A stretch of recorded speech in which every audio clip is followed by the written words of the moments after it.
two auxiliary police officers have been shot to death in Greenwich Village. The mayor and the police commissioner held a news conference a short while ago at St. Vincent's Hospital. We now bring you that news conference in its entirety.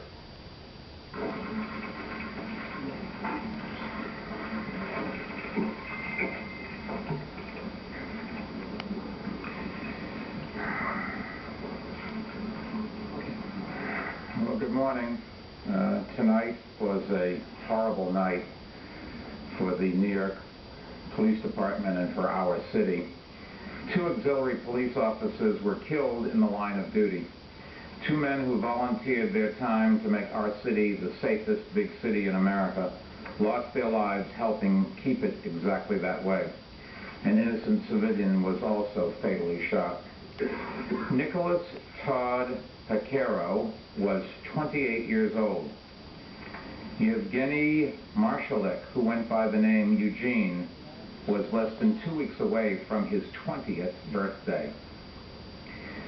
They are the 6th and 7th auxiliary police officers to lose their lives in the line of duty in New York City's history. Nicholas lived nearby in the village and had served as an auxiliary officer since June of 2003. Eugene immigrated to the United States from Russia with his family, was a student at NYU, and had been an auxiliary police officer for just 13 months.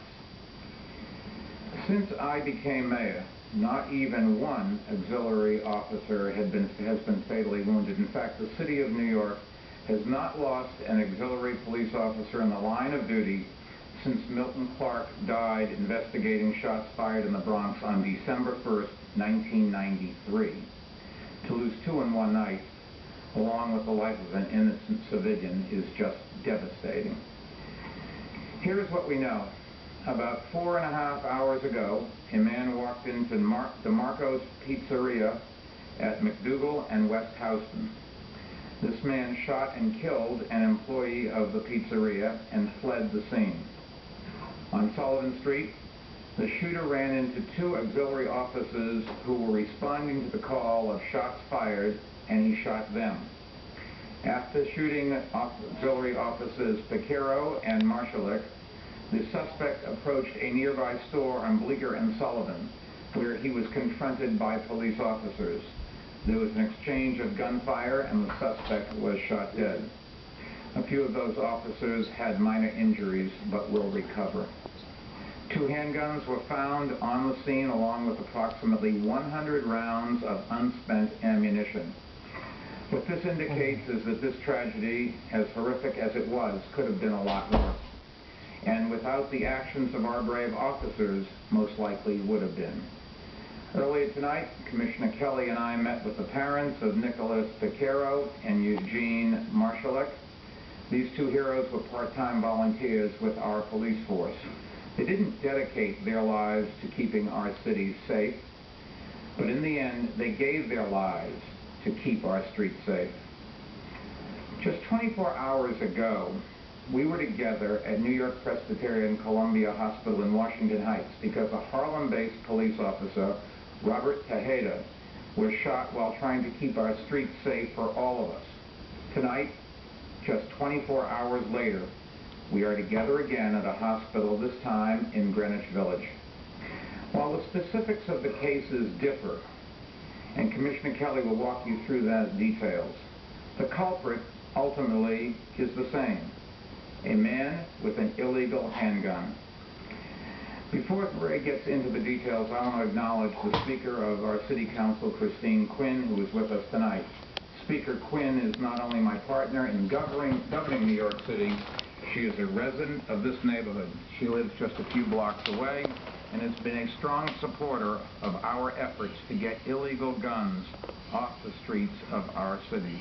And with that, Ray Kelly will fill out some of the details. Commissioner?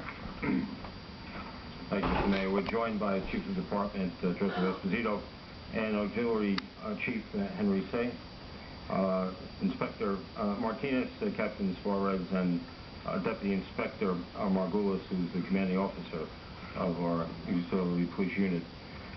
As the mayor said, 3 individuals, including 2 auxiliary police officers, all unarmed, were shot and killed tonight by a heavily armed gunman here in Greenwich Village. The gunman was subsequently shot and killed by responding police officers. At 9:20 p.m., a 6th Precinct sergeant and 2 officers traveling westbound in their auto on West Houston Street heard gunshots from the vicinity of West Houston and McDougal. The officers got out of their vehicle and entered the restaurant, the DeMarco Pizzeria, where they saw the body of a 26-year-old male employee who witnesses said had been shot. The sergeant radioed for an ambulance which transported the man here to St. Vincent's Hospital, where he was pronounced dead. He also radioed a description that witnesses had given him of the assailant. The 2 officers with the sergeant ran north on McDougal Street in pursuit of the perpetrator. Witnesses had described the gunman as a white male who fled north. The assailant ran 1 block north on McDougal Street. Then he turned right and ran east on Bleecker, and then ran north on Sullivan Street. That's where he encountered the 2 auxiliary police officers who raced after the gunman. The gunman was running north on the west side of Sullivan Street. The auxiliary officers pursued him on the east side of Sullivan Street. They had been given a description, of course, over their radios. As are all auxiliary officers, they were unarmed. The gunman opened fire, striking both officers.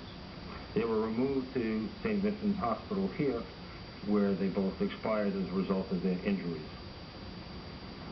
The auxiliary officer, Nicholas Picaro, and Eugene Marshallek were on their assigned push posts as part of the 6th Precinct's 30-member auxiliary team. Nicholas was an auxiliary officer since June of 2003, and Eugene had joined last February. Their assailant, who is yet to be positively identified, turned around and ran back down south on Sullivan Street. He turned right onto Bleecker Street and fired at responding police officers there.